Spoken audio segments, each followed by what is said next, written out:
ప్రభుత్వాలు మారినప్పుడు మన వాళ్ళని అధికారంలోకి తెచ్చుకోవడం అనే దాంట్లో తప్పులేదు. కానీ ఉన్న వాళ్ళ అధికారాలు కూల్చేయడం అన్నటువంటి రూట్లో ఒక నయా ప్రజాస్వామ్య సూత్రం నడుస్తున్నటువంటి వేళ గుంటూరులో చివరికి సామధాన భేద దండోపాయాల ద్వారా కాబట్టి మనోహర్ నాయుడు రాజీనామా చేశారు మేయర్గా. ఇప్పుడు అదే ప్లేస్లో తెలుగుదేశం పార్టీకి సంబంధించి కావాల్సి ఉంది. ఇప్పుడు ఒక చిన్న గేమ్ నడవబోతుంది.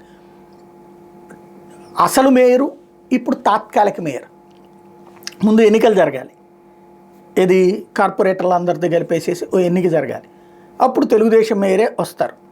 అయితే కాబట్టి మనోహర్ నాయుడు రాజీనామా చేశారు కాబట్టి ఇప్పుడు తాత్కాలికంగా ఇంకొక మేయర్ని పెట్టాలి, ఇది ఆ ఎలక్షన్ జరపడం కోసం. ఈ తాత్కాలిక మేయర్ మాత్రం ముస్లిం సామాజిక వర్గానికి సంబంధించినటువంటి సజీలాకి ఇవ్వబోతున్నారు.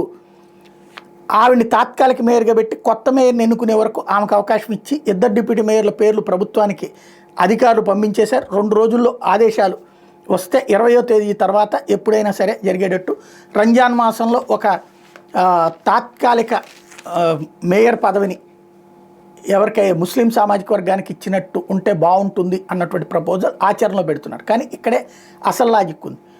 ఇప్పుడు ఇచ్చేసి రేపు పొద్దున్న తీసేస్తే ఫైనల్గా అది కాస్త ఇష్యూ అవుతుంది. ఆ విషయంలోనే ఆలోచిస్తున్నారు.